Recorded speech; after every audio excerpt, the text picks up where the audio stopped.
This is Matthew chapter 24, and verse 1 is where we begin. And Yahushua went out and departed from the temple, and his disciples came to him for to show him the buildings of the temple. And Yahushua said unto them, See ye not all these things?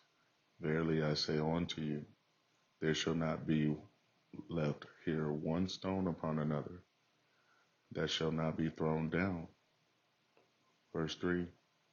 And as he sat upon the Mount of Olives, the disciples came unto him privately, saying, Tell us, when shall these things be? And what shall be the sign of thy coming, and of the end of the world? Verse 4. And Yahushua answered and said unto them, Take heed that no man deceive you.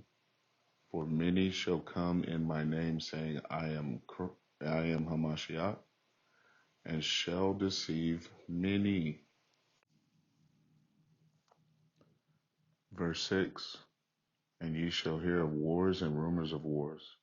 See that you be not troubled, for all these things must come to pass, but the end is not yet. For nation shall rise against nation, and kingdom against kingdom. And there shall be famines and pestilences and earthquakes in divers places. All these are the beginning of sorrows. And as we've been looking around the world, we've seen earthquakes in divers places, volcanoes, we have seen pestilences, and we're definitely beginning to see the signs of the famine. So the Lord was directing us to actual signs that would indicate his coming or his return. Verse 9, Matthew chapter 24 and verse 9. Then shall they deliver you up to be afflicted, and shall kill you, and ye shall be hated of all nations for my name's sake. And we're not talking about no simple as Jesus, all right? We're going to be hated because of the name of Yahweh Yahweh Shai, which has brought the message of the downfall of this kingdom as we know. Huh? Verse 10. And then shall many be offended, and shall betray one another, and shall hate one another. Verse 11. And many false prophets shall rise, and shall deceive many. And because iniquity shall abound, the love of many shall wax cold. Meaning that no one will have any type of pity or mercy upon their neighbors, upon their enemies, upon their loved ones. The love of many is waxing cold. In the world, we would say cold-blooded. Verse 13. But he that shall endure until the end, the same shall be saved. And this gospel of the kingdom shall be preached in all the world for a witness unto all nations, and then shall the end come. Matthew chapter 24, and we'll begin at verse 19. And woe unto them that are with child, and to them that give suck in those days. But pray ye that your flight be not in winter, neither on the Sabbath day. For then shall be great tribulation, such as was not since the beginning of the world to this time. No, nor ever shall be. Verse 22. And except those days should be shortened, there should no flesh be saved. But for the elect's sake, those days shall be shortened. Then if any man shall say unto you, Lo, here is Hamashiach, or there, believe it not.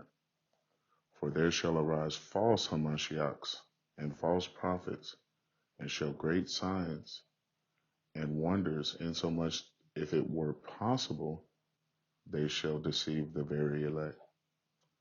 Verse 25, Behold, I have told you before. Wherefore, if they shall say unto you, Behold, he is in the desert, go not forth. Behold, he is in the secret chambers, believe it not. For as the lightning cometh out of the east, and shineth even unto the west, so shall the coming of the Son of Man be. And this is saying you will not miss his coming. It's not going to be a secret event. All eyes shall see and behold the coming of Yahweh Shai HaMashiach. There will be no doubts in your mind. Verse 28. For wheresoever the carcass is, there will be eagles. Salakia. Verse 28. For wheresoever the carcass is, there will be the eagles. There will the eagles be gathered together. Verse 29. Immediately after the tribulation of those days shall the sun be darkened, and the moon shall not give her light, and the stars shall fall from heaven, and the powers of the heavens shall be shaken. Salakia. And that is these governments that have decided to put themselves up as God, to rule over the people with an iron fist, passing out unrighteous decrees such as these mandates of late. There they will be dropped from their heavenly places. They will not be on high anymore. And the Lord shall bring them down to the ground like the servants they are. Verse 30. Then shall appear the sign of the Son of Man, who is Yahweh Shai HaMashiach, in heaven. And then shall all the tribes of the earth mourn, and they shall see the Son of Man coming in the clouds of heaven with glory and great, with power and great glory. And we are tribes. We are known as tribes amongst the earth. This is how the Lord has divided us. There's no such thing as so-called nationality, because the truth of the matter is there are 18 tables of tribes that the Lord recognized, and that at some point you have to understand we're all still a part of one of those nations. Verse 31. And he shall send his angels with a great sound of a trumpet, and they shall gather together his elect from the four winds, and from one end of heaven to the other. And with a trumpet or a great voice is what he's going to summon us with. It will not be a secret thing. Again, as I've said before, everyone will know what is going on. Verse 32. Now learn a parable of the fig tree. When his branch is yet tender and putteth forth leaves, ye know that summer is near. Verse 33.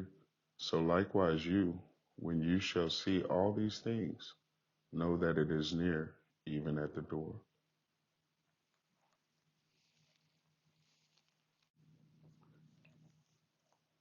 Matthew chapter 24 and verse 34. Verily I say unto you, this generation shall not pass till all these things be fulfilled. Heaven and earth shall pass away, but my words shall not pass away. But of that day and hour knoweth no man, no, not the angels of heaven, but my Father only. And that is Yahweh. Yahweh is the only one that knows what day this is going to fall upon. Verse 37. But as the days of Noah were, so shall also the coming of the Son of Man be. For as in the days that were before the flood, they were eating and drinking, marrying. They were eating and drinking, marrying, and giving in marriage until the day that Noah entered into the ark, and knew not until the flood came and took them all away. So shall also the coming of the Son of Man be. Then shall two be in the field, the one shall be taken, and the other left. Two women shall be grinding at the mill, the one shall be taken, and the other left. And being taken is not a good sign. This is not some goofy ass Christian doctrine talking about the rapture. Those who shall be taken, those are the ones that are going to die. If you are left, you endure to the end, then your life has been spared. You have received salvation. Verse 41, two women shall be grinding at the mill, the one shall be taken and the other left. Watch therefore, for ye know not what hour your Lord doth come. But know this, that if the good man of the house had known in what watch the thief would come, he would have watched and would not have suffered his house to be broken up. Therefore be ye also ready, for in so much an hour as ye think not the Son of Man cometh. Who then is a faithful and wise servant? Call Haloyim La Yahweh Ba'ashem Yahushai. Double honors and respect to our apostles, elders, and teachers, men of great millstone, for preparing us, giving us an opportunity to be saved. And this all came from Yahushai himself. He is the one that opened the books. His salvation reigns upon these words, and he has translated them to the apostles, elders on down, for us to receive this blessing. So call halal Yahweh Bahashem Yahushai. Barakatah Yahweh Bahashem Yahushai. Barakatah Yahweh, Barakatah Yahushai Bahashem Yahushai.